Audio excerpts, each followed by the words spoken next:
0-3 is now a reality for the Texans, and the problems might be deeper than expected. Some familiar things, some not so familiar things, but an 0-3 start nonetheless. Let's break it down. Let's hear from DeMeco. Let's hear from CJ. Let's talk about both of those guys as well as others live. Post-game edition of The Locker Room. Yeah. It's The Locker Room on YouTube. You know what it is. Let's get it. Hey, Locker Room. Yeah, we in the locker room. Texas talk. Yeah, you know what we about to do. Localize every angle's what we really do. We the source. We the pulse of the city too. Landlocked. Got the game in the headlock. Localize.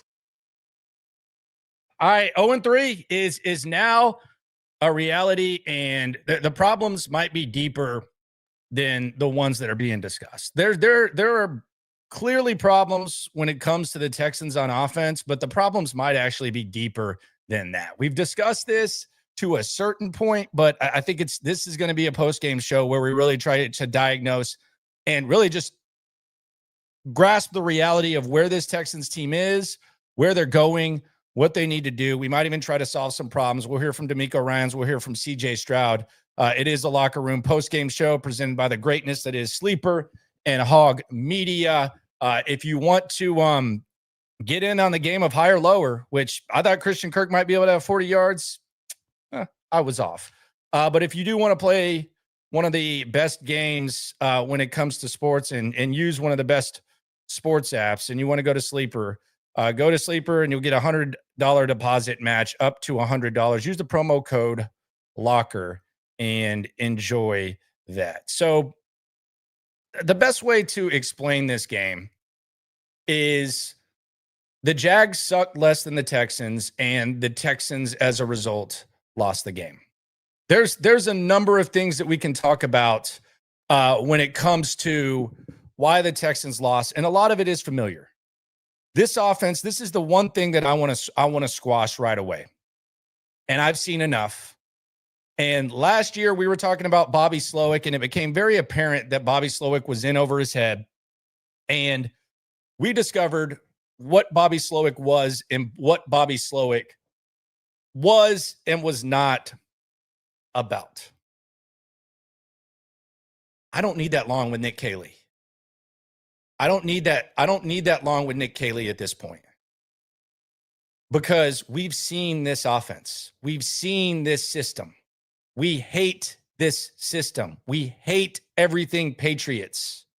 There's a reason that when Cal McNair hired Nick Caserio, he went up there and he said, "We do not consider ourselves Patriots South." That's what he said. And then Nick Caserio came here. He played nice. Initially, it was the process over results. And then when DeMeco got here, because of a lot of the manners in which they got to the point of DeMeco, clearing up the cap space, stockpiling the draft picks, it felt like Nick Caserio took a step back, and all of the bad Patriots things were a thing of the past. Until then, we saw the bad part of the San Francisco side of things, where Bobby Slowick is trying to plug guys in and run the San Francisco offense. Square peg, round hole was what they said. Nick Caley's just a New England version of that. That's all he is. Nick Caley is just a New England version of that. He is Tim Kelly. He is a poor man's version of Bill O'Brien. And the reason why Bill O'Brien was able to be successful later on was because he had a quarterback who could save all butts. CJ Stroud is being asked to do a ton. I don't know whether Deshaun Watson, the result would be much different with him, but I felt like it was more realistic for Deshaun to be able to save all butts. CJ can't do that. We saw signs of it today. We saw some Stroud magic, but he can't do that. And right now, Nick Caserio has gotten what he probably wanted the whole time, and he's got the New England Patriots offense, and this system is out there. We talked about it as soon as they hired Nick Caley.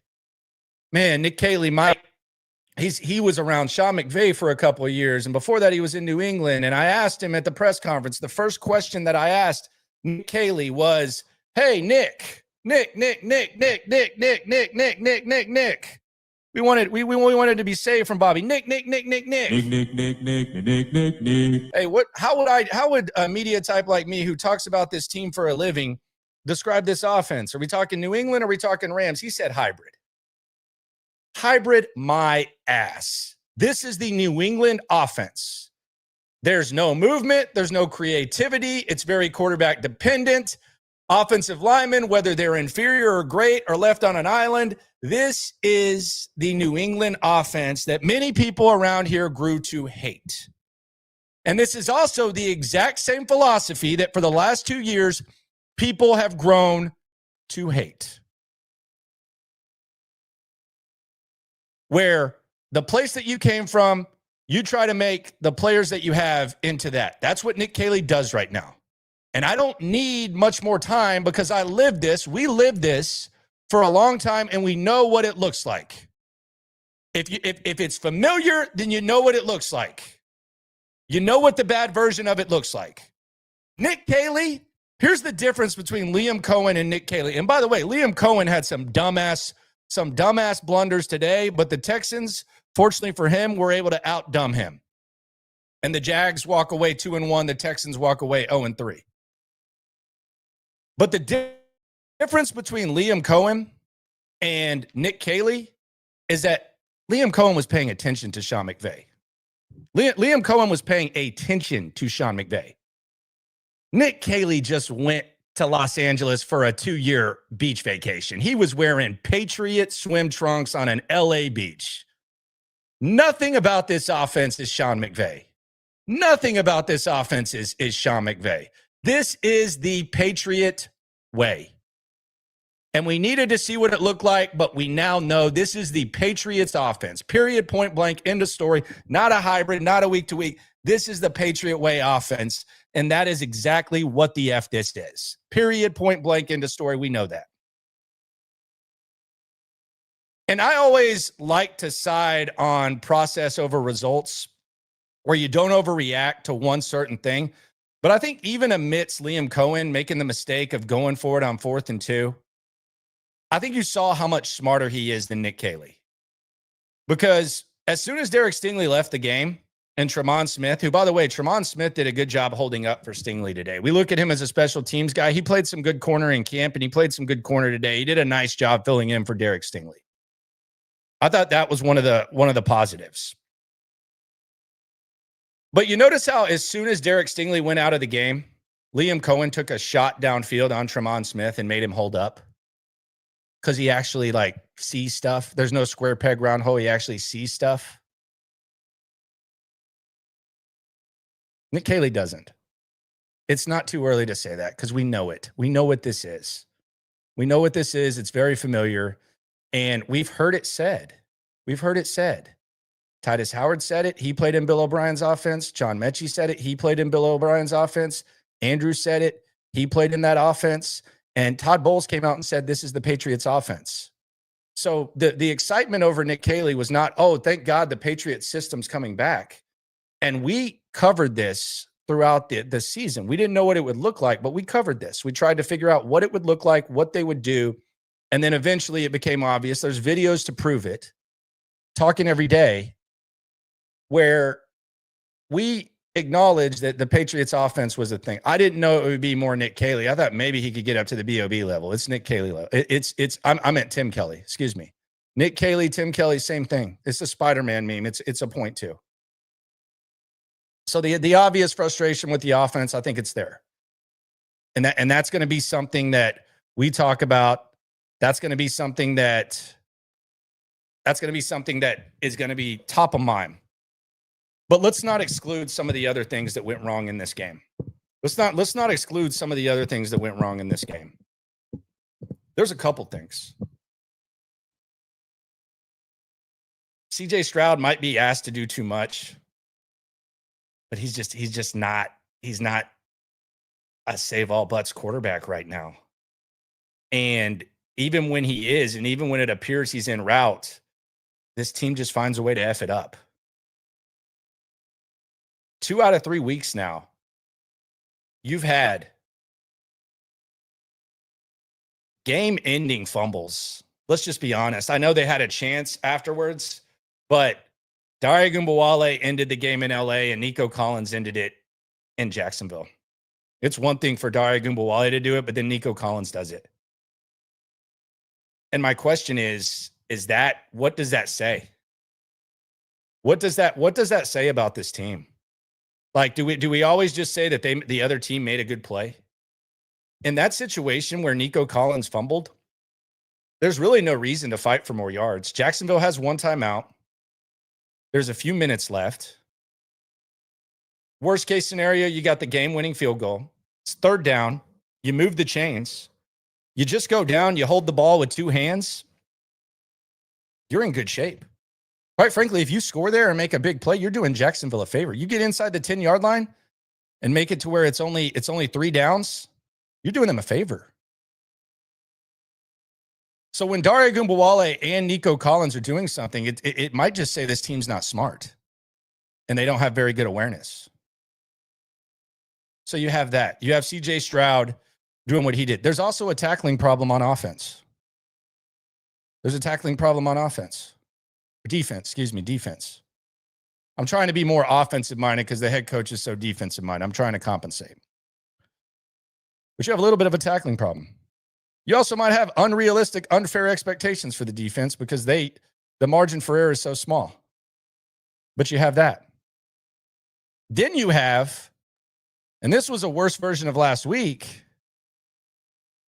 you have a head coach in DeMeco Ryans who had a complete brain fart today. Last week, the clock management was suspect. He called 2 timeouts with the clock stopped. Didn't even give his offense a lottery tickets chance of perhaps winning. This week, with 2 minutes and 20 seconds left, after the Jags picked up 7 yards on first down, that's an important detail. It's not like they had no gain and then you were doing it. They pick up 7 yards, so they need 3 yards for the first down. 2:20 left. Texans have all 3 timeouts. DeMeco Ryans uses his first timeout. Very next play, Jags move the chains. So now instead of having 3 timeouts, you have 2, and you're in the exact same situation you would have been in. Exact same situation you would have been in. Perhaps even worse because now it's first down. Instead of 2nd and 3 or whatever the hell he wanted it to be. 3rd and 3. So the Jags then connect with Brian Thomas. It appears the Texans let them score. And the Texans with 2 timeouts, they march down the field. And on 3rd and 1, the Texans are taking a shot instead of running the ball. Now, some will say, well, why would you do that? Why would you leave Ariante Ursary on an island? Well, if you had 2 timeouts, it's a lot easier to run the ball there. 1 timeout, it's kind of tough because you're finding yourself in a position now where you have no timeouts at the 20. So I don't know what DeMeco Ryans' thought process was with that. We'll hear from DeMeco Ryans very shortly. We got a lot to get to. This is going to be a long one.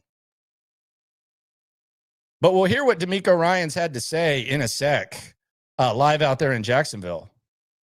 And I'm assuming that he's probably going to blame the defense. He's probably going to go to his clutch words.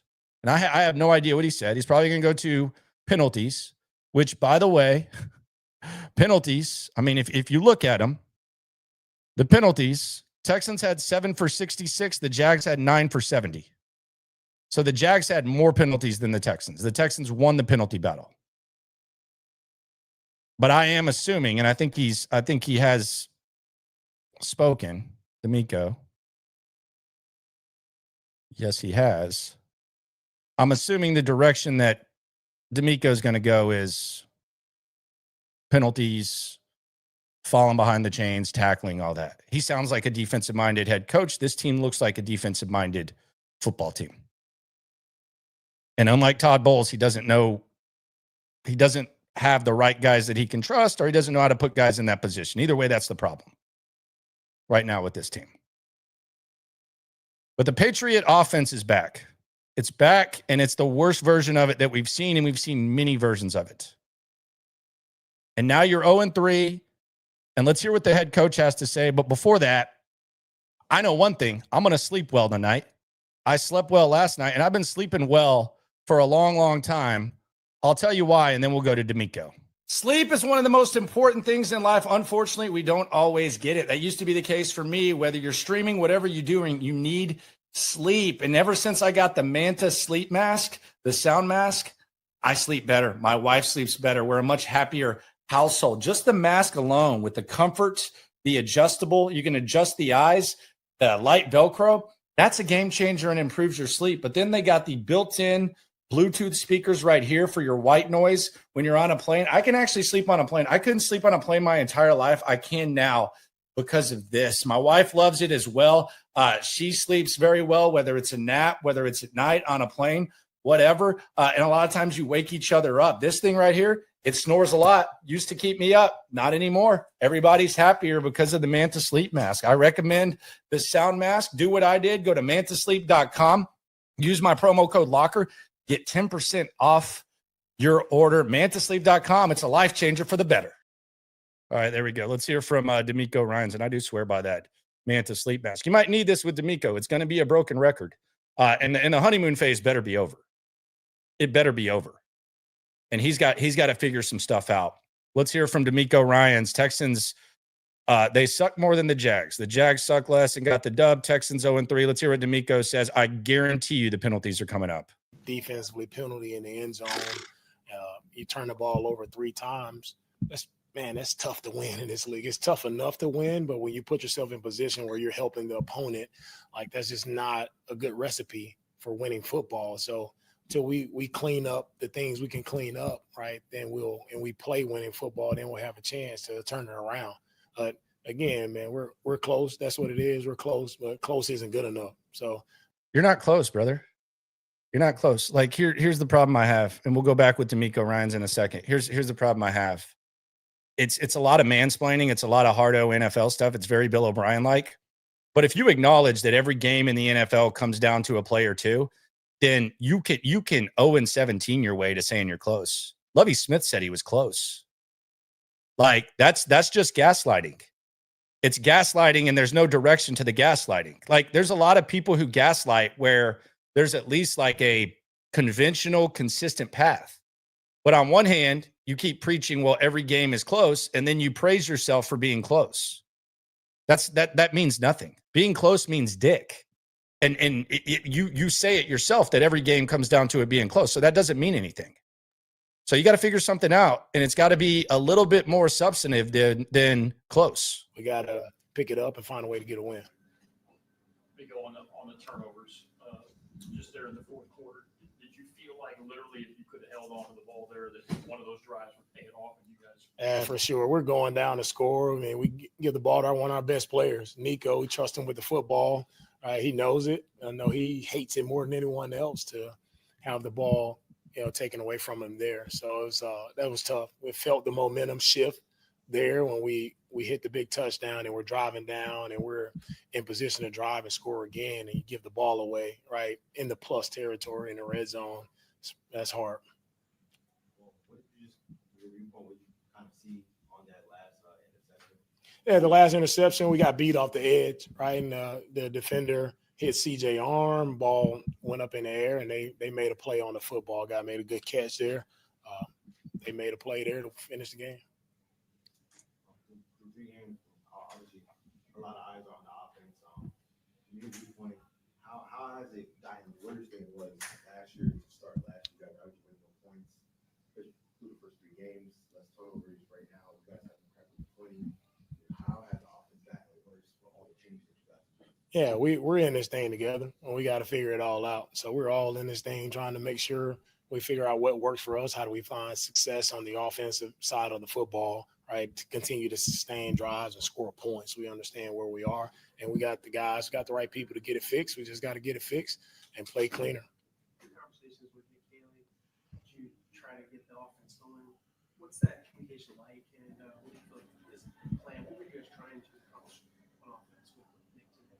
Yeah, for us offensively, we're trying to just make sure we sustain positive drives. That's the thing, right? We had games, the previous games, where we've gone backwards, whether that be penalty or not operating with enough urgency. But today, I thought we were clean with operation. We just didn't make enough plays, right? But you didn't make enough plays, and then we have penalties that kind of put us back in second and long, third and long. Come on, man. We have to get past that. And as soon as we get past that, then we can see, how good of an offense we can be.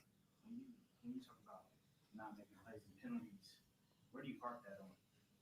Yeah, it all starts, first off, it starts with me. I got to clean it up. If we continue to make penalties, like silly penalties, it starts with me. So I got to do a better job of coaching, understand, so we can understand how to play the right way and don't hurt ourselves. Does this surprise you that your team is making penalties like this? Yeah, some of the penalties are just, it's not what we coach to do. And again, penalties come from poor technique. So it's not a matter of guys are trying to make penalties, but we just got to clean up with how we're playing the technique the proper way. You play the technique right, and you eliminate penalties. With that, is that an evaluation kind of thing? Yeah, we wanted to get juice. We wanted to get juice in a little bit there for Lakin. Just wanted to roll those guys, see how that's going. Wanted to see what it looked like. To roll those guys. That was our plan going into the week. What? Yeah, Stingley had an oblique injury. He'll be day to day. We'll see how he progresses throughout the week. How would you evaluate Nick Haley's performance so far? Yeah, for our offense, right? Overall, we're all in this thing together, right? Of course, we want to play better offensively, right? We all are sticking together. We got to find a way to make sure we figure it out, and we will, because I know we have the right people. Right, we got the right staff, we got the right players. We just got to figure it all out, and we got to go show it. It's not me saying it. We just got to go show it, and that's when we'll see the improvement. It seems like these last couple of years, CJ was a back quarterback. Things felt not necessarily easier, but there were a lot more explosives consistently. This period just hasn't felt as many throughout this season. What can you guys just do to kind of get that explosiveness that CJ obviously can use an offense to back on track? Yeah, we hit an explosive today to DeMeco for a touchdown, right? We had another one on the over route that we just missed the throw and catch a little bit. So the explosives are there. We got the guys to get the explosives. We haven't connected on as many. I understand that, but we hit one today as well. I feel like we ran our offense how we ran it. If we made the plays that we made in the game, right? Thanks, Captain Obvious. We can't control what's happened now. You always look back at the film. You'll go back and analyze it and see, okay, what could we have done better? What could we have done different here or there? And that's why you review the game and see how you make improvements the next week. Are you discouraged by the way your team is playing in addition to the 0-3? Yeah, I am not discouraged by my team, right? We played with outstanding effort today. We played with the resolve to give ourselves a chance to come back and win the game. And again, it's another fourth quarter drive, and that's the first 3 games. So am I discouraged? No. We've been in all 3 ball games, right? We've had opportunities in the fourth quarter, right? 2 times offensively to go and end the game, 1 time defensively, and we didn't make those plays to win the game. So our team is right there. Despite how it looks, how it feels, do we want to be 0-3? No, we don't want to be 0-3, right? But until we play cleaner ball and we find a way to finish and get on the winning side in the fourth quarter, that's when we'll get in the win column. Okay. Thank you. All right. Thank you, guys. Man, it's tough, man. It's a tough one. It's a tough one for DeMeco at this point. And I don't know what he does or what he thinks he can do, but I mean, that was bad. That was bad. And I go back to the being close thing. It means nothing. It means nothing. You go up there and you sit on the throne and you say that every game in the NFL is close. It's like when Bill O'Brien comes out and says it's an 8-8 lead, and then he wants a parade for being 9-7. It's the same stuff. You say every game is close, and then your rally cry is this is close. That's everyone's rally cry. That's everyone's rally cry, coach. And with the offense, he's saying we're all in this together. Okay. And penalties were not the problem today. They weren't the solution, but they weren't the problem. If you're expecting this team to play 100% clean, then you're expecting something that's not realistic. And then he says he wants to get a look at Juice Scruggs. I will say this. They've at least made progress in that area, in that Shaq Mason's not allowed to flop his ass around and be guaranteed a job. At least they halfway benched Lake and Tomlinson. And it's benching. If you're rotating with Juice Scruggs, it's benching. Quite frankly, Juice might be better at this point. But, I mean, I guess it's the equivalent of grounding your kid for 5 minutes.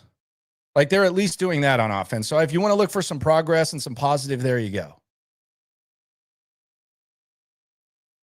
But the DeMeco Ryans thing, it's a one-sided operation. Nick Caley is the New England version of Bobby Slowick to San Francisco. The quarterback is not a butt saver. Pause, but you know what I mean. He's not Deshaun Watson overcoming Bill O'Brien's bad game plan. And the defense might be unfair. They're not able to do everything they're asked of. And oh, by the way, whether it's Nico Collins or Dare Ogunbowale, your best player or a guy who probably shouldn't be playing offense, they're going to cost you the game late in games. That can't be a coincidence. Can't be a coincidence. And I don't know if you have to baby it or not, but in that situation, Nico Collins doesn't need to do anything extra. I know that's the way he plays. It's the same thing with the swarm mentality. The swarm mentality. What did Azeez Al-Shire say? You got to be able to balance it. There was a 1st and 20 where Henry To'oTo'o has Travis Hunter in front of him. He just runs through him. Kind of the swarm mentality. Like in that situation, Nico Collins goes down. That's the best thing that could happen for the Texans. He scores. That's good for the Jags. But they had one timeout. All he had to do was go down. And if it were just Nico Collins or just Dare Ogunbowale, then maybe you wouldn't make too much of it. But when it's a constant team down thing, you just wonder, like, is this a smart team? Is this a disciplined team? We know it's a bad offensive team. It's disgraceful. Let's hear from the peeps. We got a lot of peeps that want to talk about this one. Let's swarm to the super chat. You ain't never hate. Swarm. All right, let's start with Tony. Good Lord, Tony. Shout out to you, my friend. He says, bro, we are the worst team in the NFL. I'm not even sure if we are coming next week. I want to see Stroud play another game and F the defense too. They need to fire someone. I'm pissed. Still come to the game. It's the old Oilers in town. You're looking for the first dub. You're looking for the first dub. You're going against the Oilers. Hell, the old Oilers, the Titans. They're probably happy that they're playing the Texans. But we're in this together. When I say it, it's not a DeMeco bullshit. We're in this together. Like, we're truly in this together. I started this channel in the Lovie Smith era. Did this every day while being on the radio. We are truly in this together. I'm not going to sacrifice. I'm not going to sunshine pump. But we are in this together. So, Tony, get your ass down here, and we'll see you at the tailgate next week. Maybe you just need to tailgate harder. That needs to be your adjustment. Not coach better. You need to tailgate harder. Do whatever you got to do. Tayswell on Z Super Chat. He says, undisciplined. Chubb is a prehistoric Pierce. I told y'all Chubb's not all that. Defense not elite. They're not. They're good. They're not elite. They can't wrap up and tackle. Caley worse than Slowick. My goodness. Caley worse than Slowick. Nick. O-line worse than last year. I don't know about that. They're not good, but I agree. CJ in a Yankees hat pregame. CJ doesn't want to be in Houston, rant over. So CJ doesn't want to be in Houston. If he doesn't want to be in Houston, cool. Move on from him. Don't pay a quarterback that is not at that elite level. Cool. Get some draft picks, figure it out. You might take a few steps back, but you take a hell of a lot of steps back if he's not elite and you pay him. Don't have to make that decision too soon. Jahinamo, shout out to you on the soup. ESG Soccer, super chat. You ain't never hate. Swarm. Patriots, frauds, and nepotism runs to the core. I mean, this Nick Caley is clearly the Patriot. I mean, that is the Patriots offense. We've seen that. So I'd agree with that. T says, welp, we need a franchise QB again. I'm so done with CJ. I don't think you're alone. He's okay. He's not an elevator like Deshaun Watson. And I think it might be unfair to even put those two guys in the same sentence. I know the rookie year was what the rookie year was. But prime Deshaun and CJ Stroud, they're not in the same ballpark. They're not in the same ballpark. We saw that. We don't know a lot about quarterbacks around here, but we saw that. But you could do a lot worse than CJ Stroud. Risque Barber says, have a drink on me. All right. Isn't that an AC/DC song? Not sure. I might be impressed with myself if I did find that. Risque Barber, appreciate you. Renee Rogers, a.k.a. Castro76, says, Houston season is officially over. There is nothing to solve. RIP 2025 season. No. We got 14 games left. We're 365 a year here. Get your butt out to Spanky's on Friday. First beer on me and Stoots. First 10 people that show up, first beers on us. I'm volunteering it. First 10 beers on me and Stoots. The guys the people that show up to Spanky's. It will be happy hour on Friday too. We can mourn. We'll keep it real though. H-Town 94 says Ursery is Davenport 2.0. Time for a new GM. Ursery had a rough go of it. Now, I know that Archuleta was kind of critical of the fact that he was on an island on that final play. But yeah, he had a rough go of it. I wouldn't completely give up on him. Tackles, struggling rookie year is kind of a thing. But yeah, that was a very bad performance by he. Chase says, call him Amik, no O, and no D when it counts. I'm over that happy-go-lucky post-game and the constant sermons on discipline with nothing to show for it. Yeah, he does. DeMeco talks out of both ends. It might be a coach thing. It's not fun to go up there to the podium, but DeMeco talks out of both ends. He talks a lot out of both ends. Every game in the NFL is close, and we're close. Okay? It happens. A lot of people sick of CJ. A lot of people sick of DeMeco. They're no longer excluded from the problem. They're no longer excluded. Avenue Central says, convinced Kaylee lied in his interview. Maybe Caserio just wanted some Patriot. He definitely, the McVay impact is not there, for sure. Don't know whether he lied or not. Luis says, anything New England Pats in this organization needs to go ASAP. I was thinking about that too. If this season expires, DeMeco's not going anywhere. CJ's still going to be under contract, assuming that something extreme doesn't happen. Why not just completely do what Cal McNair said he wanted to do and strip the whole thing of Patriots? I've said this, and this is what I like about being honest and transparent, is that over time, you don't have to change what you say. If you say Laramie Tunsil was bad impact on the offensive line, when he leaves, you don't look stupid.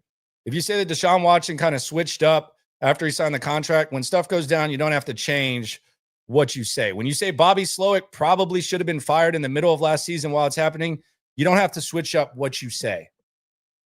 I have always thought the beginning of the Nick Caserio era is extremely overrated. The thing that they're going to praise. Because if you inherit a situation where winning is not important, where the quarterback wants out, so you're going to, as long as ownership is patient and they don't expect you to win, then you can be patient on it. And where cap space is going to be cleared, that's ideal. As long as the slate is wiped clean afterwards, which is what Caserio got. Since then, he's failed. They did not capitalize on the rookie window for CJ Stroud. They have kind of regressed back to what people hated before. So if that does happen, anyone who's worn a Patriots uniform or been around the Patriots organization, get rid of them. Get rid of all of them. Anything and everything. Anything and everything, get rid of it. And say bye-bye and let DeMeco be king and figure some stuff out. It's basically another version of BOB where he gets to figure stuff out. Hopefully he doesn't go with the POS Jack Easterby. I don't think he would. Ryan on the soup. You ain't never hate. Swarm. Bench Stroud and fire Kaylee. I don't know about benching Stroud. I do think that they have at least a win with Davis Mills. I'm willing to say that. Look, that doesn't mean that would equal out over the course of the entire season. Over the course of the entire season, CJ Stroud's upside is higher, but I'm convinced. We said it in camp. Davis Mills was having a good camp. He had some piss poor days, but so did CJ. Davis Mills, they brought him in to run this system. When they first brought him in, it was to run this system. That's what they liked about Davis Mills. This was the offensive system that they were kind of running. This is what they were pretty much doing. They have at least one win with Davis Mills. I'm convinced. Now, would they end up having only 3 as opposed to 6 or 7 with Stroud, perhaps. But with what we've seen with how these games have gone, the Texans are not 0-3 with Davis Mills. I'm convinced. Call me crazy.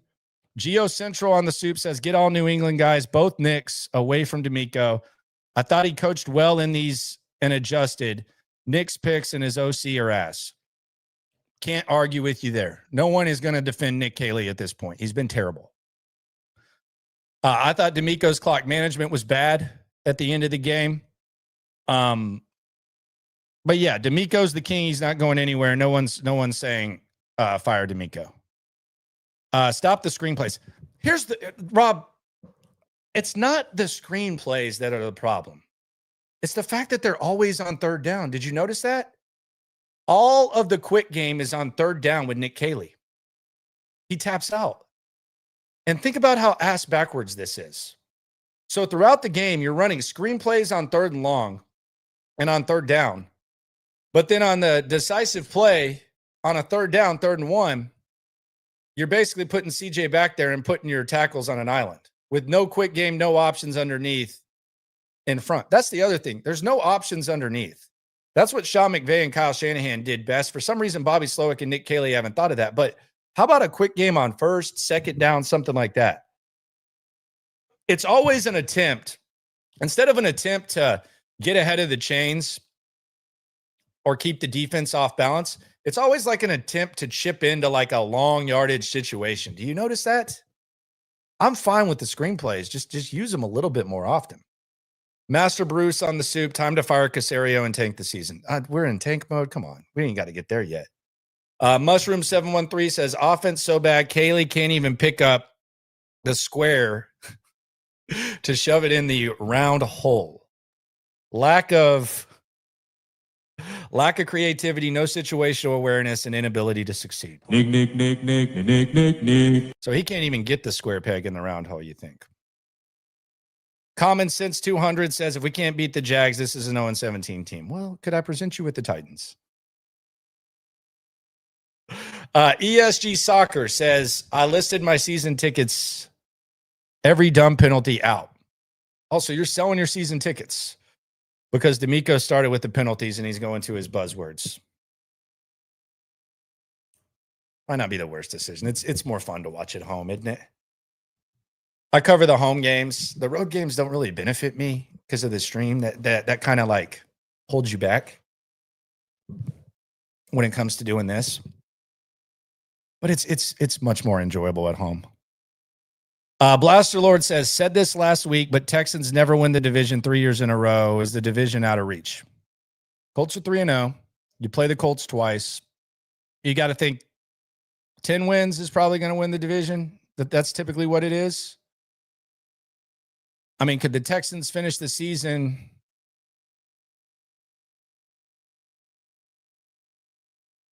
10-4? Does this look like a team that can win 10 out of 14 football games? That would really answer your question. They would have to finish the season 10-4. Does this look like a team that can win 10 out of 14 games? Which is basically the equivalent. Like if we go back to a 16-game season, that's basically the equivalent of an 11 or 12 win team. Some of the best Texans teams in history didn't do that. So it's not like impossible, but not ideal. Jared M says we waste an elite defense. Season is over. It's a really, really good defense. I don't know that they've been elite. Malik says Caserio hasn't done bleep. He wasted picks on Green and many busts. The only reason his team was competitive was because of Ryans. Even Will was Ryan's pick.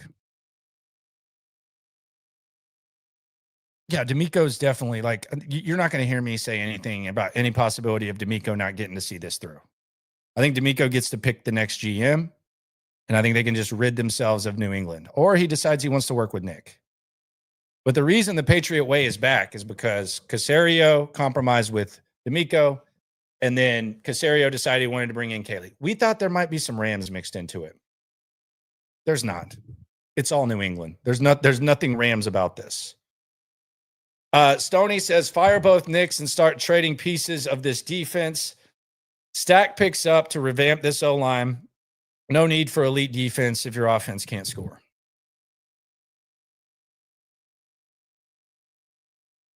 Fair enough. Don't disagree. Back to the soup with Jacob. You ain't never hate. Swarm. Says we need to load up in draft picks through trades and fire the Knicks now.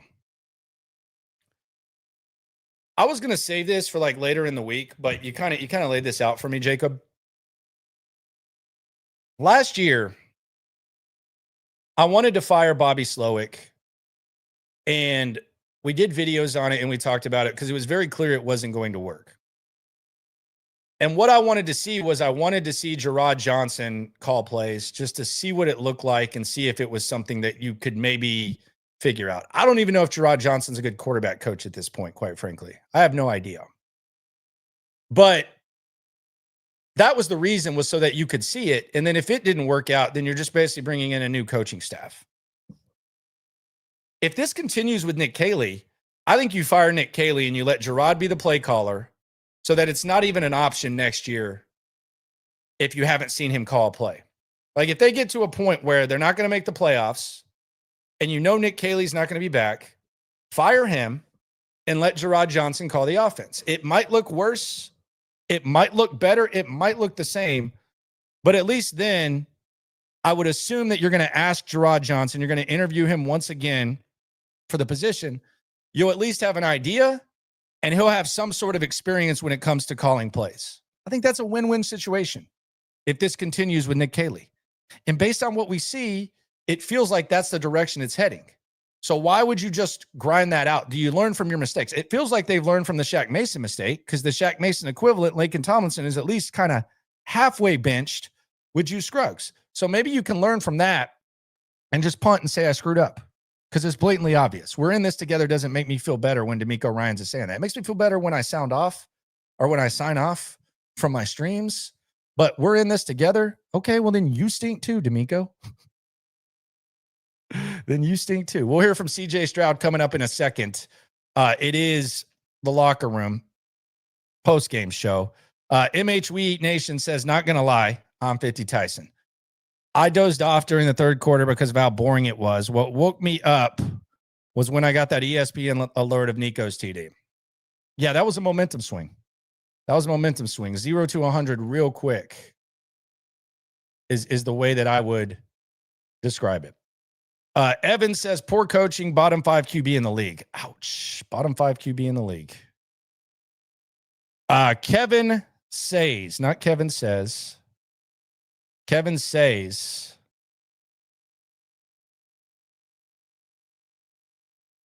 is CJ not intelligent? Doesn't seem he has it when it matters. I don't know. I mean, I don't know what his football IQ is. I know he was supposed to get more say-so this year. It hasn't gone well. We remember the SQ stuff, which was kind of comical, but yeah, I don't know. Bally Sanchez says, do they even practice? That's not DeMeco. That's the complete opposite. Do they practice? We're in here talking about practice. I don't know. Yeah, they do. I've seen it. It happens. Doggle 18 says, I don't get what you're talking about. CJ had 100 yards going into the fourth, and he isn't doing anything. This is probably like a long time ago. I don't know. I don't think CJ was great either, if that's what you're saying. Maybe you're talking about DeMeco? Oh, no. Malik says, where was Noel again? Tough, need to be asked. I don't know what he's doing. He doesn't. Bill O'Brien didn't like rookies. A lot of Patriots guys don't like rookies. Nick Caley's a Patriot guy. Boom, problem solved. Jacob says, the spirit of Easterby is alive and well. The POS lives on. Master Bruce says, can you wear that mask during Texans games? You're talking about the sleep mask? Shout out to Manta. You can. It'll probably save you a lot of pain and suffering visually. Get you some solid sleep. Shout out to Manta. Nathan says, our offense is so bad, they make the offenses for both 2021 and 2022 season look good.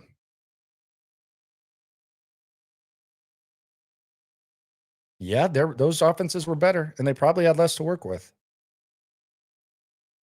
James Campo says, DeMeco might be fed up with Caley yelling at him on the sideline. Swear I saw Caley's hand shaking, holding play shake. Yeah, it was before the Stroud interception. The Texans appeared to have tempo, and then all of a sudden, the tempo just abruptly stops, and CJ throws the interception, which wasn't a good interception. The praise was being, the coverage was being praised, but it wasn't a good interception. But you could tell DeMeco was saying, "Pick it up. Why are we stopping?" And he was clearly frustrated with Kaylee, and you could feel that the momentum was kind of happening, but then it just kind of stopped as the offense stopped kind of moving, which is very, very familiar.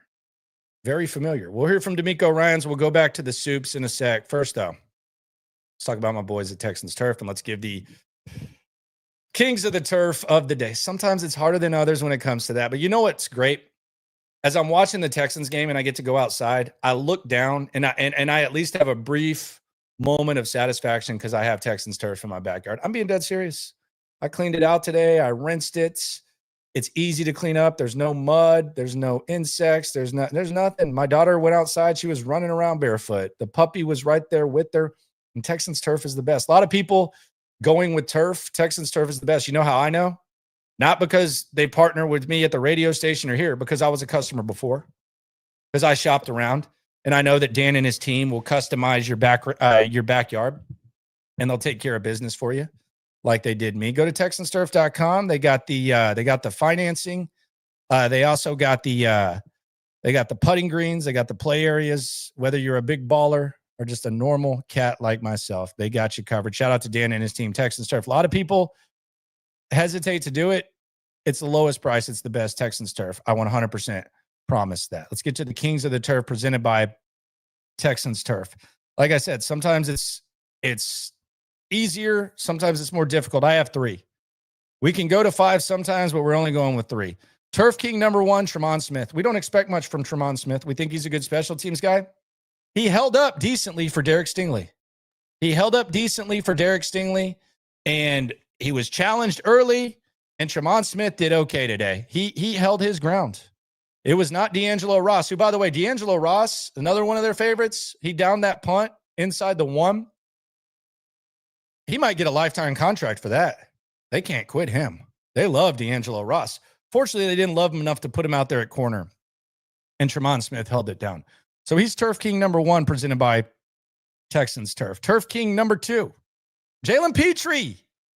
Jalen Petrie's coverage is better, and it's still not good, but Jalen Petrie's coverage is better than the Texans' offense. How about that?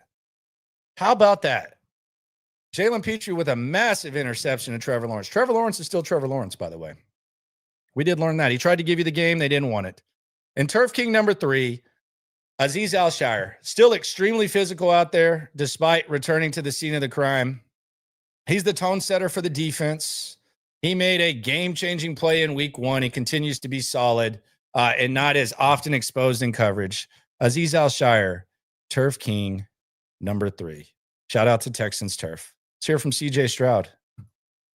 CJ Stroud, not the most popular guy right now. DeMeco either.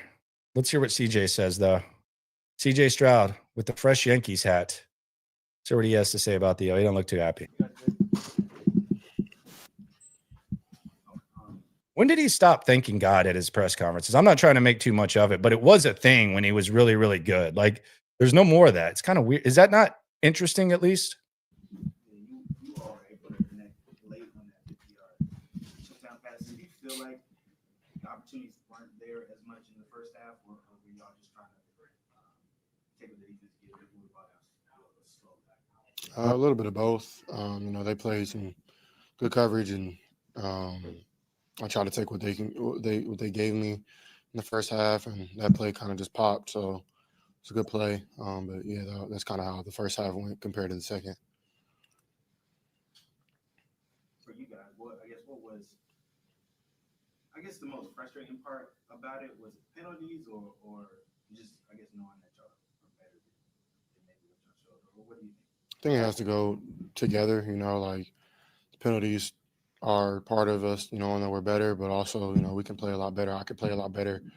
We got to help, our defense has been holding up. We got to, able to help them. So, yeah, it's not easy, but yeah, we just got to do better.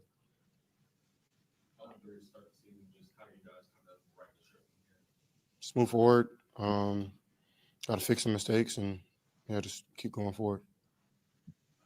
Nico was, obviously not pleased with that fumble. I guess, how do you all, made those mistakes in the past. So how do you kind of work through that in particular?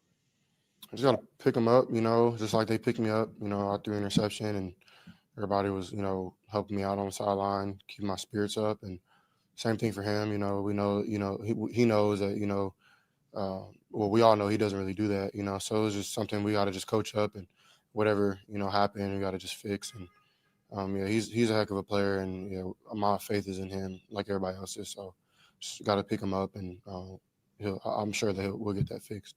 You feel like that touchdown to Nico could have been like that jump starter that could have really, because from that moment on, the offense was kind of moving up and down pretty efficiently. You feel like that play, obviously outside the turnovers, was kind of like a jump starter for the offense. Yeah, definitely. Whenever you can make a big play, you could start calling everything, and that was the first time we kind of hit one other than, a go ball last week, which isn't really like a design play. This league is hard to, take what they give you time and time after again. And, that's what this league has come into with all the too high zone coverage. He always talks about the too high. That play kind of opened everything up and we started moving the ball really well after that. On that last play, obviously, your arm got hit. What were you just kind of seeing on when you're kind of just going through that coverage and trying to get the ball curved down a bit, obviously, ball got tipped. What were you just kind of seeing on that play? Yeah. I mean, they went to like this 2-man kind of coverage, and I thought C. Kirk was open. I thought we maybe would have scored. And like you said, my arm got tipped, so unfortunate there. I made a good play, and that's the NFL. Is like 2-inch margins, and it just sucks because I thought I had CK down the middle, and I thought we had a good drive. We're moving the ball pretty well, so it's unfortunate. What was DeMeco's message in the locker room after the game, and how do you all grapple with getting things on track after a good start? Just fixing the issues. We're really close, and that's the problems that we just keep, reiterating that we're close, and now it's time to, fix the issues and, be honest with one another.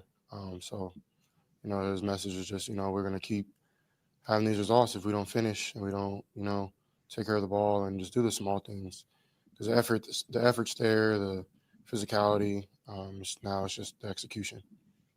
It's tough looking at the bright side after a loss, but what are some of the good things that you guys are doing today? I thought we ran the ball well. What? Somewhat threw it well. It's always better than what you think, but when you lose, of course, it's not good enough. So, there's the sun will rise up tomorrow, and we'll be able to go back to work. So that's a positive, and you got to just keep going forward. Everybody's gonna talk crazy like they've been doing, and have these analyses, and rightfully so. That's NFL. You give them an inch, they'll take a mile. So we got to be able to stay together, stick together, stay as a family, stay as a brotherhood, and try to get these things fixed because it's a long season. It's, sucks that you start 0-3, but it can be flipped. So thank you. All right, there we go. Lot to dissect there, and the quarterback is always kind of lightning rod topic, and CJ Stroud's very aware of it. Like you can tell, like he says they're going to talk crazy. What is crazy talk? Like what has been the craziest thing that I wonder he's heard? Because they hear the outside noise there. But what is the craziest thing that he's hearing? The whole close thing, I think, is kind of an eye roll.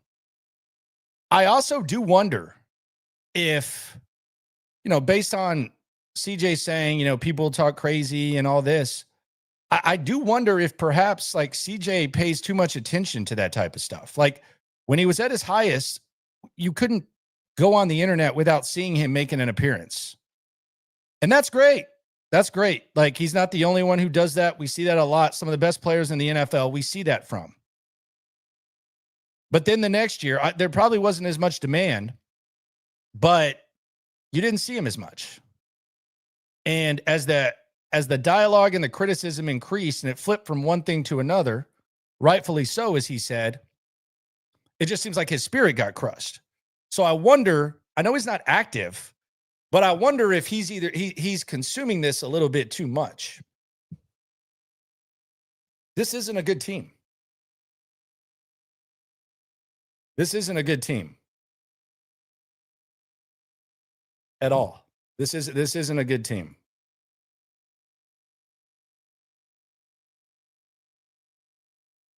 So I don't know what to think of this, but I don't think CJ Stroud is excluded from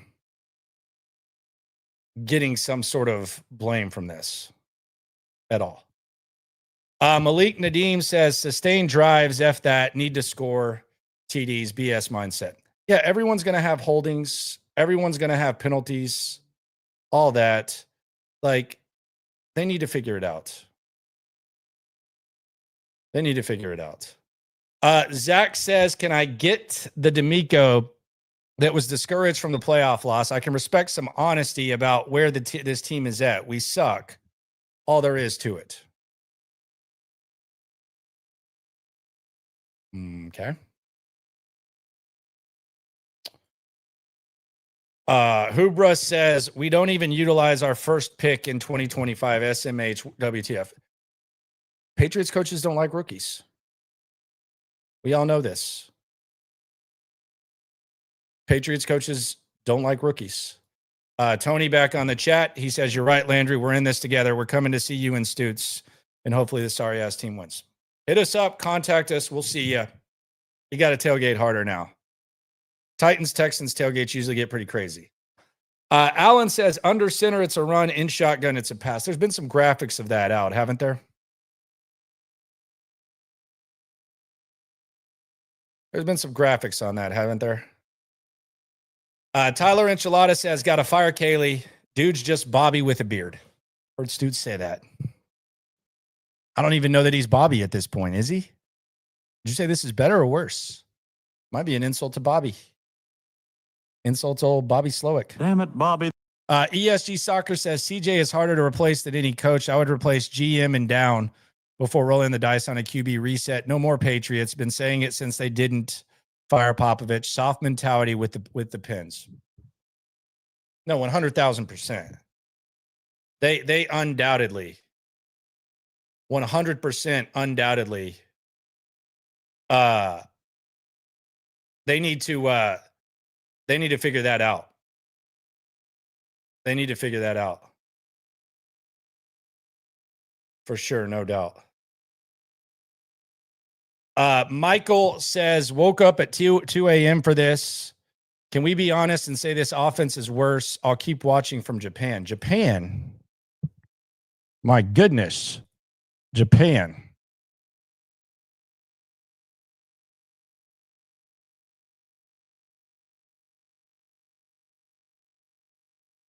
Someone got a fat finger on the chat. I'll just tell you, on the soups, that's not anything that I do. They actually take taxes out on that. So hit the YouTube customer support and they'll get you back. But yeah, I saw that. That was a little bit fat. So yeah, just Corey, message YouTube help. Just type in YouTube help, super chat. They'll figure it out. Might be a little bit of a process, but they'll get you back.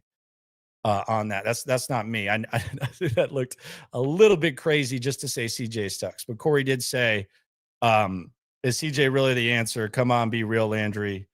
Where to point the finger? Just got to keep the finger a little bit more skinny there. But yeah, I knew that was a mistake. Trust me, just message YouTube. They gotcha. They will handle it because they take it out on me. They text me too. So just handle that. Type in like a search, whatever, YouTube, all that. Doesn't go like 100% directly to me, but they'll take care of you. Brian says, give CJ the Eagles offensive line. They will win. Give CJ the Eagles offensive line. They will win. El Illusion says we won't win a game this year, calling it now, especially with how this team has looked through 3 weeks. If they go 0-17, that would be pretty impressive. I still don't think this is an 0-17 team, but I understand the feeling of winning games appearing to be a very, very distant possibility. Evan on the soup says definitely on CJ7, no excuses. Start looking at Caserio. Yeah, Caserio is the first to go. Caserio is going to be the one that's in trouble, especially given the fact that he got his guy on offense. No doubt. Chris V says trade for Watson back LMAO. Come on. Although if you told me I could have third year Deshaun, might be a little bit of hope here.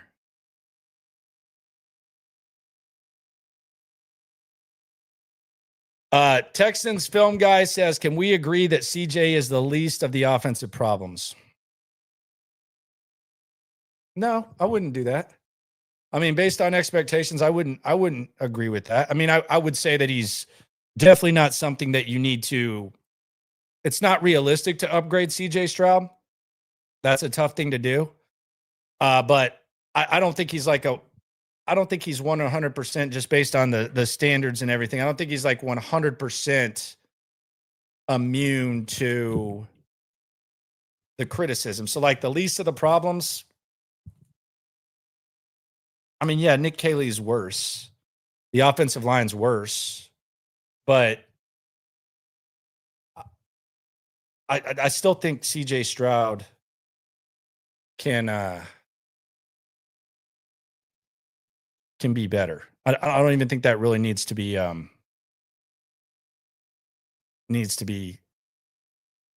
separated at this point. Block the Joker spam in the chat. I have been. There's a lot of them. I guess they see the active, but I've gotten them all. I've gotten them all back.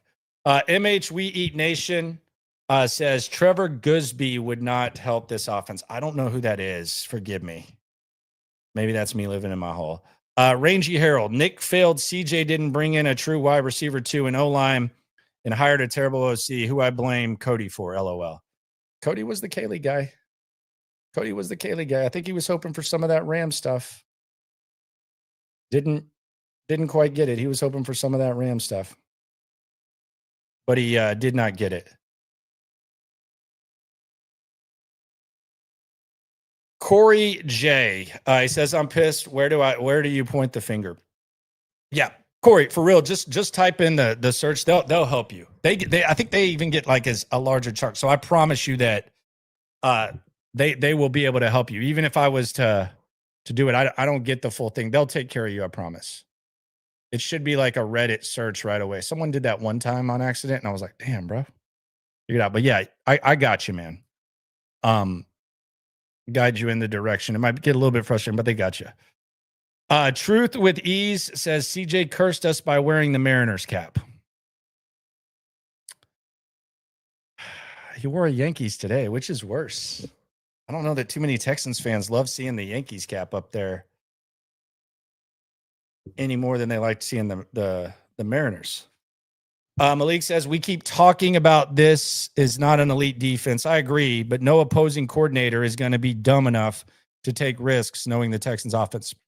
That's fair. And we kind of saw that with, I can't believe we're mentioning these squads, but I don't think either one of these squads started out 0-3.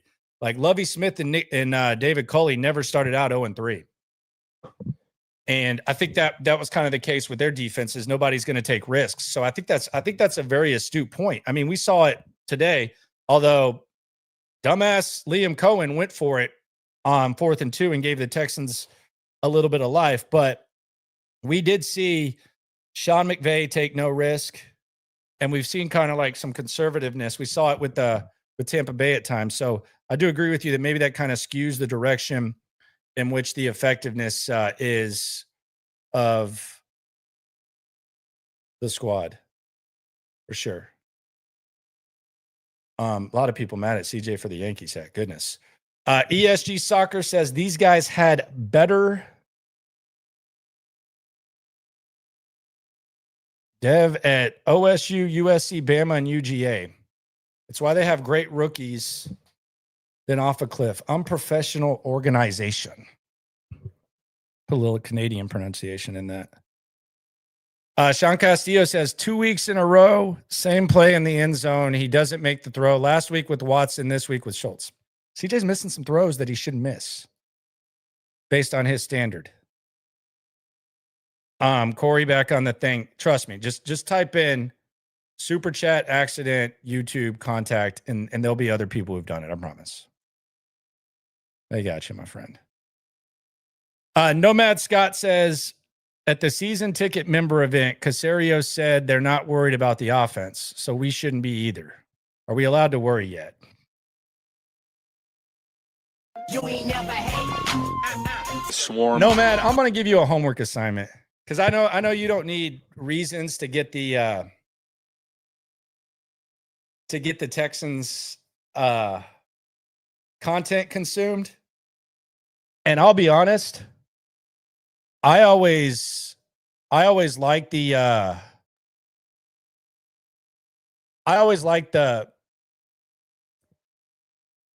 smart members of the community that kind of guide you in directions of certain things. It's always appreciative. Can you send me that clip if you find it? Don't try too hard. I know you got 3 girls at home and a full fam. But like if you can find that, can you find it? Because I'll mark a lot of things. I just kind of rolled my eyes at that. But that was like a real smug bullshit comment from Nick Caserio. I would like to revisit that. Thoughts on Gerard Johnson taking over? I think, look, if it becomes obvious that Nick Caley's not the guy, I thought they should have done this last year with Bobby, so you at least get, like, if you know Gerard's going to be some sort of interview, and I would blow the whole thing up, but there's no negative to at least getting a look at it. I think Josh McCown was the guy that I wanted. I know he's a first-time play caller, but I think he has a pipeline of guys that want to be coaches because of all his experience in the league. I think he was always destined to be kind of a coach. I think McCown would have been my guy. I know that creates a lot of jokes, but I think eventually it will play out that he is that dude. But I do think you need to get a look at Gerard. Mr. Will, shout out to you, my friend. Nathan Palmer, we're in trouble unless this team becomes the 2018 Texans, which we all know that's not going to happen.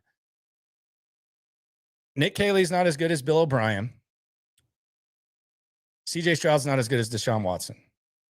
That's like, if we're going to use that rally cry, and I already know that Mark and John are going to do it tomorrow, that's going to be their rally cry. Because unfortunately, they're in a situation where they have to try to find some positive. Nick Caley is not Bill O'Brien. CJ Stroud is not second-year Deshaun Watson. That would be my pushback on that. Maxwell77 says, I'm going to be there next week, and I can't wait for Roaring Boos. Most frustrating thing I've watched since the last time we sucked this bad. Hey, go to Spanky's before on Friday. Sharpstown, Bel Air. Be there, be square. Malik says, do us all a favor and don't play Stroud's postgame. People mad at CJ. Mushroom 713, when CJ finally has time, he doesn't make the throws and gets interceptions. His confidence is down the drain, all because he's too busy signing ST players, signing special teams players, I'm assuming. Yeah, I don't know. Like, is it a confidence thing? Maybe. Like, does everything have to be perfect? It's not always going to be perfect. So I understand what you mean, but it's not always going to be perfect.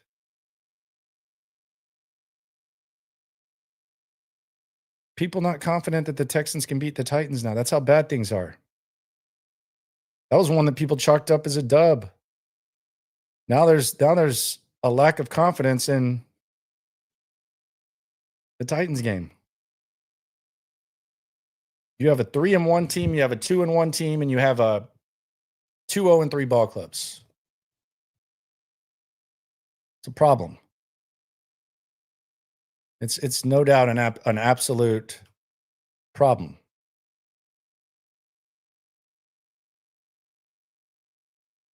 For the Texans. It's a big problem, and I don't know what. Do you need extreme changes? Do you just ride it out and talk about being close while saying that every NFL game is close and acknowledging that? I don't know. Big time problem though that they got, and they got to figure it out. And no one is really excluded from it.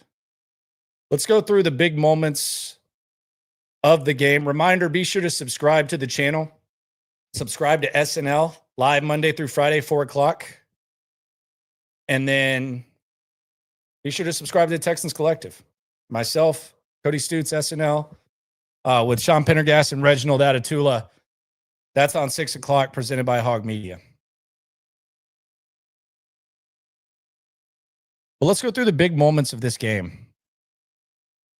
Some good, some bad. Mostly bad.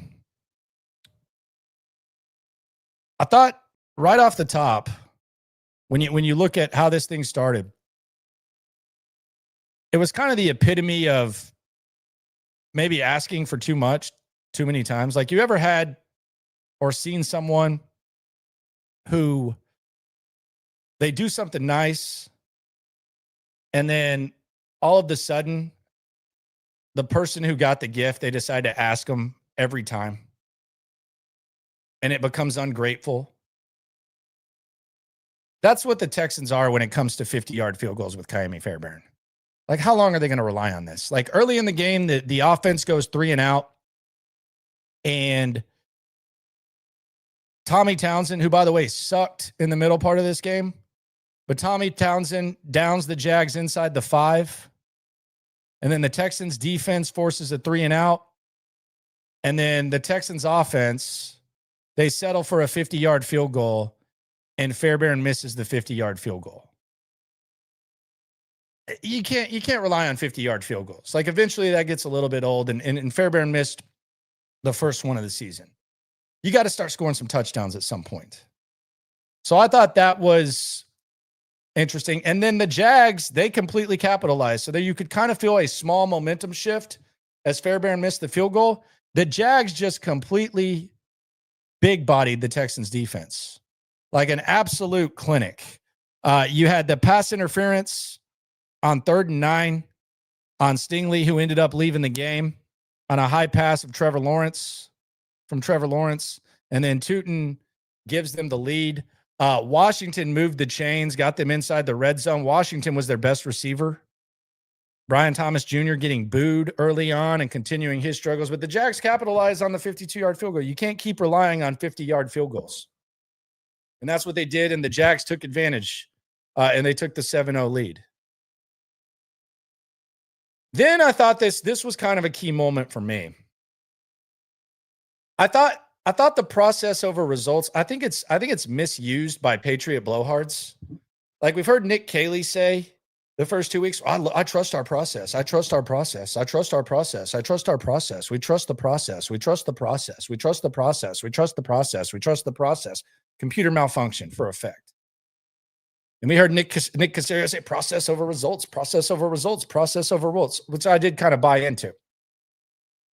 But there's a tangible process over results that I think matters. It's not just trusting your process regardless of what's going on. But I thought what Liam Cohen decided to do, and it was an incomplete pass, but I thought the fact that Liam Cohen showed that as soon as Derek Stingley leaves the game, he's going to take a deep shot at the guy that comes in for Derek Stingley.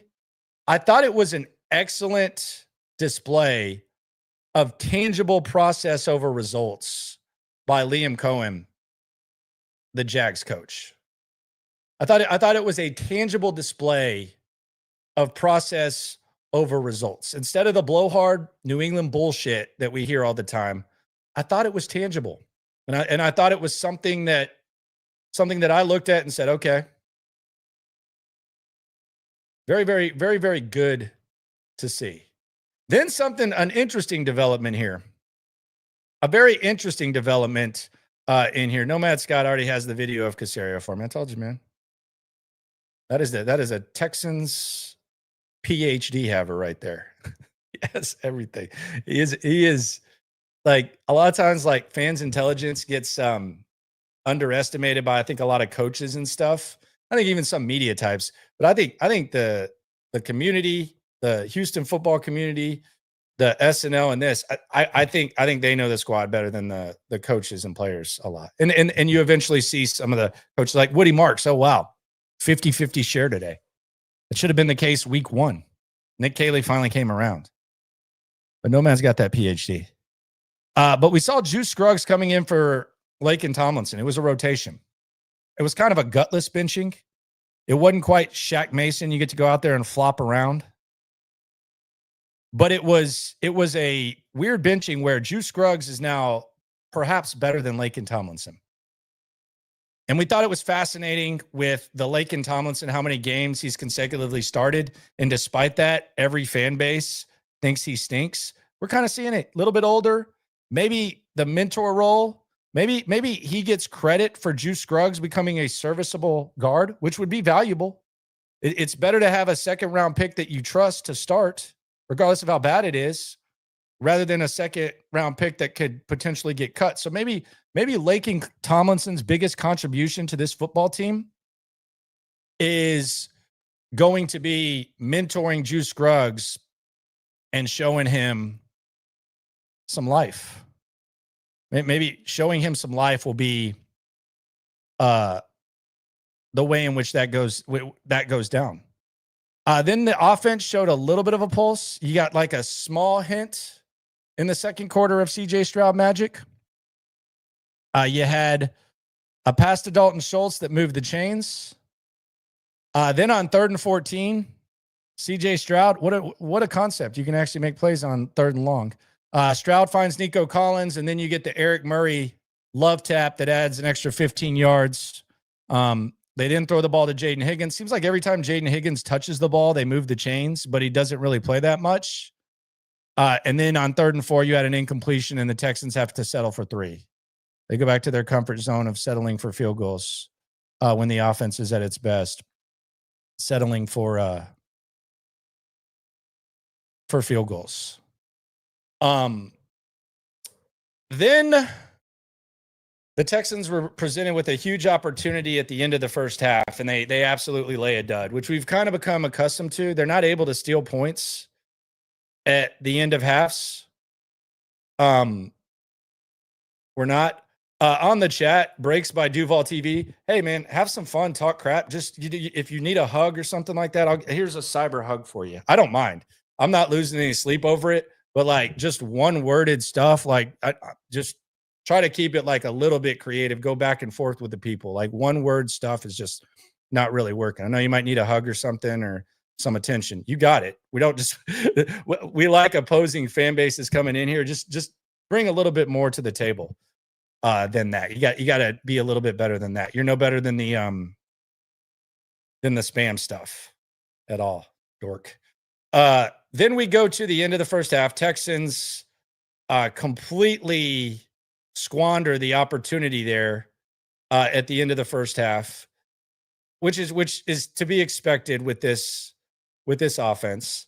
You had probably the worst display by Ariante Ursary in a second, but on 3rd and 12, they decided to hand the ball off for whatever reason, and they end up going to the half without getting points. And you go into half, you're actually down 10-3, but then you with the 10-3, you actually feel okay about it. You actually feel all right about it. And we go into halftime. Before that, let's go to the super chat though. You ain't never hate. Swarm. Jared Davis on the soup says a lot of offensive guys took shots at Slowick just to start the season off like this. Yeah, Nick Caley looks worse. Nick Caley looks worse, and the worst part about this is it looks familiar. It looks familiar is the biggest problem. That's the biggest problem, is that we've seen this before. We've seen what a sucky Patriots offset looks like. ESG Soccer says, I give CJ the benefits. We see how doggish these coaches are. Imagine being the best rookie QB in history. and they're getting you killed and not letting you set audibles because the egos of frauds. Okay. CJ defense. MH We Eat Nation says Goosby is the O-line for Texas. Oh, okay. Yeah. He's a top prospect in 2006. Okay. Yeah. I see what you're saying now. Okay. Gotcha. So we go to the second half, and in the second half, the Jags, I always like seeing how OCs come out at the end of the second half. It seems like most of them get points. We continue to see struggling on when it comes to tackling by Henry To'oTo'o. 1st and 20. So you get a penalty, and Henry To'oTo'o perfectly running stride for stride with Travis Hunter, follows him to the sidelines, and then whiffs on him, and Travis Hunter moves the chains. So you have a chance right there to get off the field quickly, and Henry To'oTo'o kind of continues his poor tackling that he displayed last week. Then on 3rd and 3, Washington moves the chains. Bullock misses a tackle. And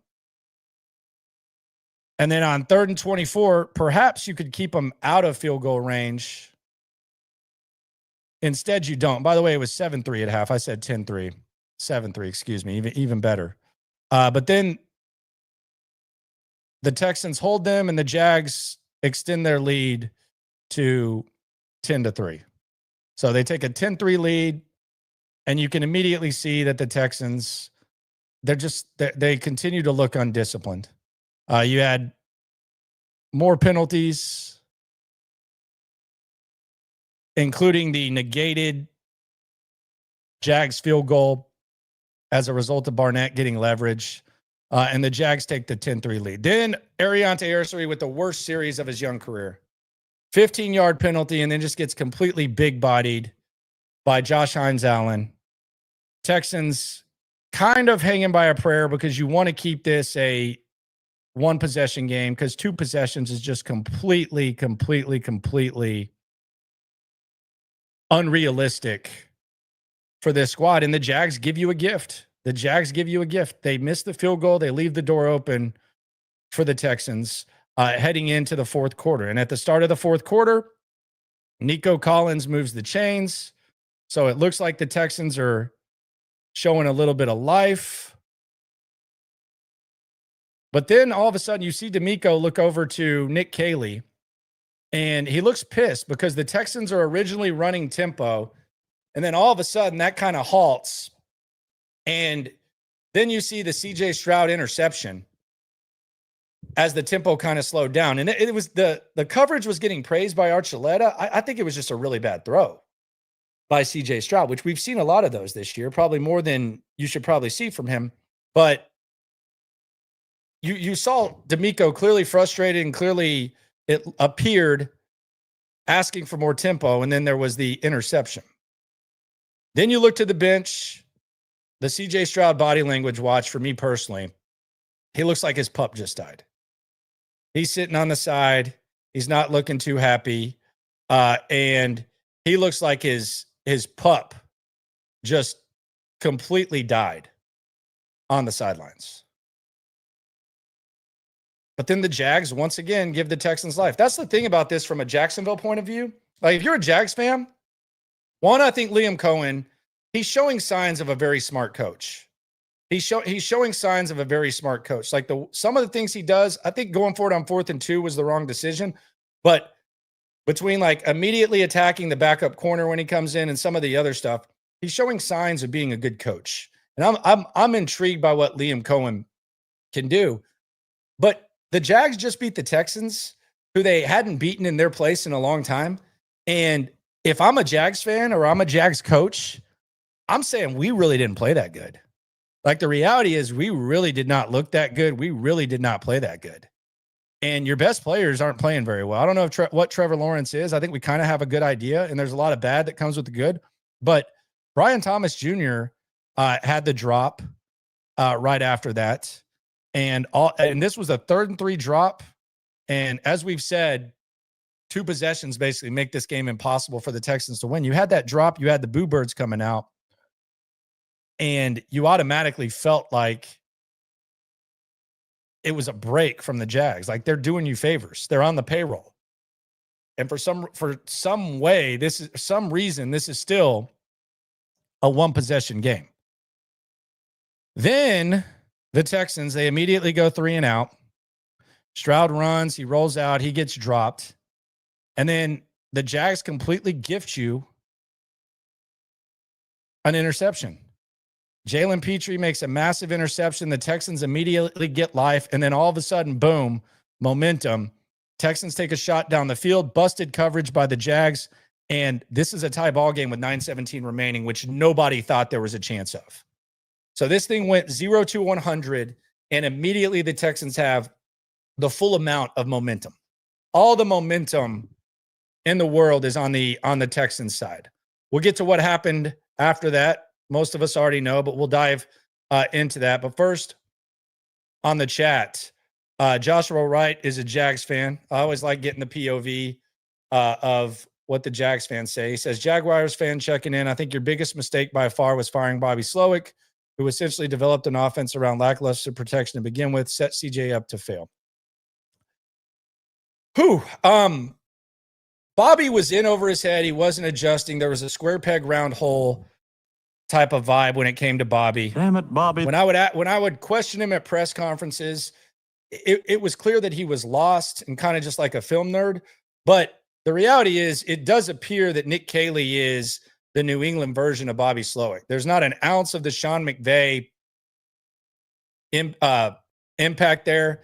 It's a worse version of what they had before when they went to Bobby Slowick.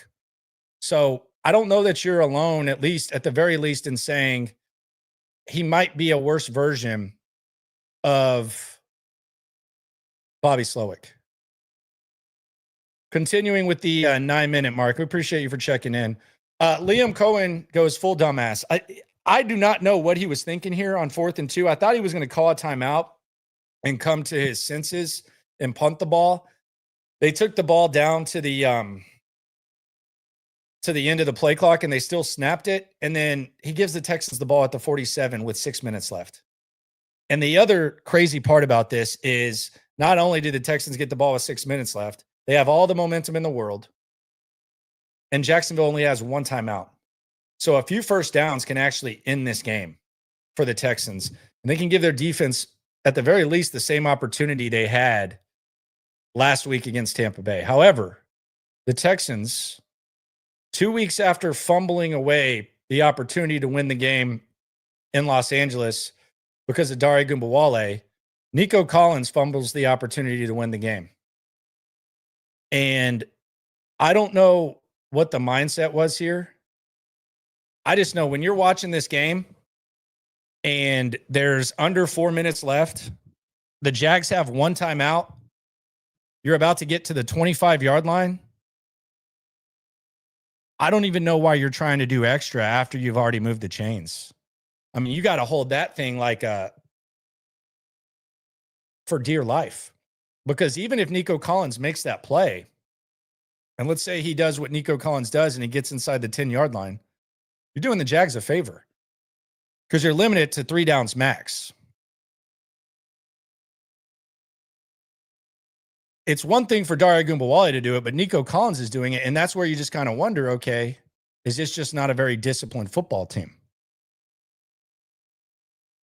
So the Texans fumble it back to the Jags. Then DeMeco Ryans, and this is a week after the Tampa Bay thing. DeMeco Ryans, with 2 minutes and 20 seconds left after a 7-yard gain, DeMeco Ryans calls a timeout. Now, if they hadn't gained a yard at all on that first down, I would maybe understand it. Even then, it would be a little bit confusing. Because I think given the fact that you don't fully trust your offense, rightfully so, if this game goes to overtime, you should almost be thrilled. That should be your worst case scenario. Jags were going to take that down to the 2-minute warning. Instead, they gained 7 yards. They need to get 3 yards in 2 plays, which I'm sure the odds are pretty high. And you call a timeout, and you're essentially giving them 2 clock stoppages, whether within a 20-second range, while they have a high percentage play, and you're taking away the timeout from your offense or even your defense assuming that they likely moved the chains, which is a likely scenario given the fact they got 7 yards on first down. So on the very next play after that, the Jags, they move the chains and they take it into the 2-minute warning. So now it's 1st and 10 coming out of the 2-minute warning, which kind of expected. Then the Jags, they hit Brian Thomas on a long gain, and then the Texans let them score, and it is 17-10 now, with the Texans having to go the length of the field, damn near the length of the field, and score.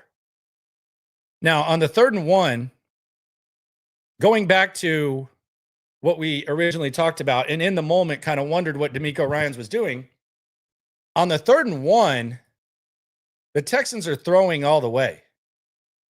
If they had 2 timeouts, there's a chance that they could just run the ball and they would feel comfortable, because then they would have 1 timeout with 25 yards to go and a decent amount of time. So maybe that changes like the whole mindset and it opens stuff up. But in that situation, if they run, they're calling timeout, and all of a sudden a shaky offensive line only has no timeouts with this much time to go. So I think DeMeco Ryans didn't help Nick Caley out there with the weird ass clock management. Made no sense. And then we know how this ends. CJ Stroud unable to connect, and Stroud's interception ends the game. And that's what a lot of the focus is going to be. It's going to be on CJ Stroud. He's going to be listening, maybe with a burner account, maybe with his own account, just not being active. And that's where you are. So before we get to what the Texans' other problems are, and we put a bow on this painful ass show, let's go back to the super chat. You ain't never hate. Swarm. Von Clutch says, offense not even vanilla. This ish done turned into expired cottage cheese. Jeffrey Huff says, Nick Caley, I think, needs to go, or CJ, who supposedly has more control of play calling, needs to sit behind Mills, and the third QB needs to earn his job. Man, so we're benching CJ for Davis, and we got Graham Mertz on standby. Not great. Team Player says the bright side is we don't give CJ a max contract and get early first-round pick. Yeah, I don't think CJ is right now someone you can hand the keys to the franchise to as one of the higher-paid quarterbacks in the league. I think that would be agreed. Now, you do obviously have to look yourself in the mirror. I'm not focusing on draft. I'm still going to – I can't bail like that. We'll cover the draft. We'll cover every game, even if they're 0-17. You guys know that. That's how the channel works. But if you don't feel like this team's going to the playoffs, I think you'd probably be right. I think history's on your side. But I would not completely bail on that. I don't have the luxury of doing so. Joseph T on the super chat says, CJ was great in first year with random O-lines. What the hell happened to them to now? I still believe we should have hired, I'm thinking Joe Brady, Cliff, or Kevin O'Connell. Oh, you're talking about his head coach? Yeah. I mean, people wanted offensive-minded coaches. So that is a thing. I wanted them to hire Josh McCown as the OC. I think he's going to be good. But I didn't know Nick Caley was just a even more stale version of the Patriot way. In a strange way, I think Nick Caserio might kind of get off to this because he has more of a hand in the offense. But that kind of is what it is. Here's the other thing about this whole thing. And we'll get into the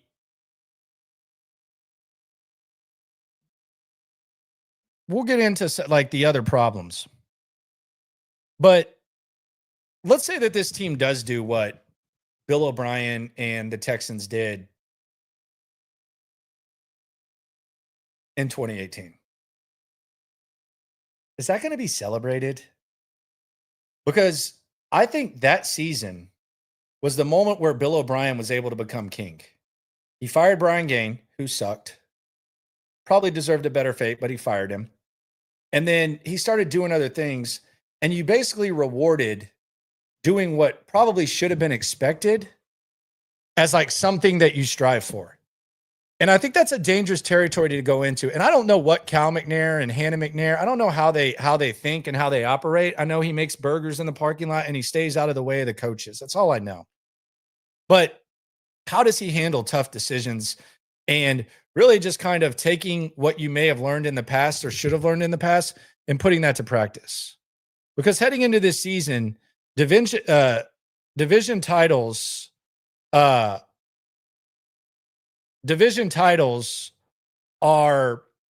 something that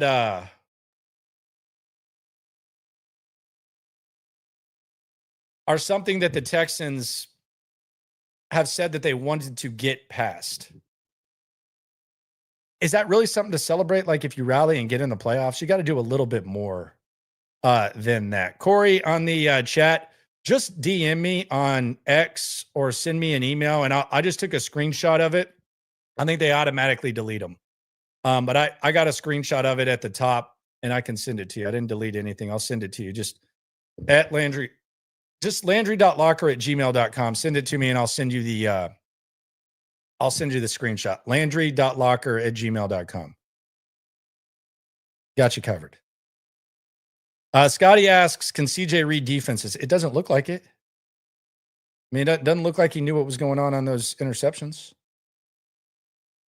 But what are the Texans' other problems? I would say Nick Caley stinks, period.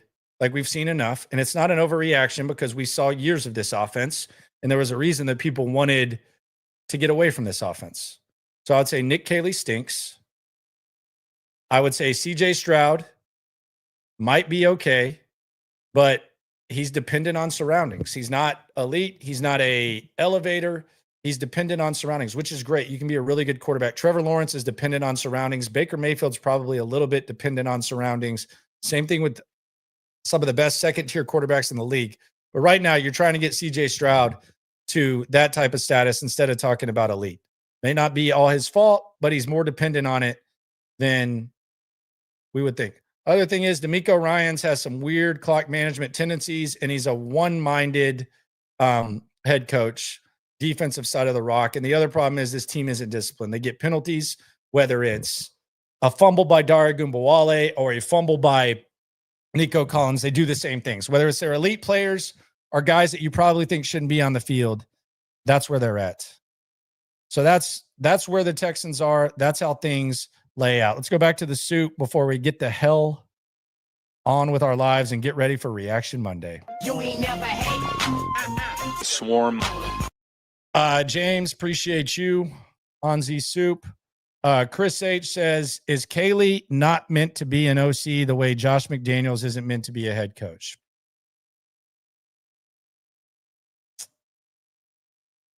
Kind of makes you think. Kind of makes you think a little bit. But that's where we're at. 0-3. Doesn't feel great. But it's reality. And it's where they've put themselves. So far, so bad for Nick Caley. Not great for CJ Stroud. DeMeco Ryans has seen better days.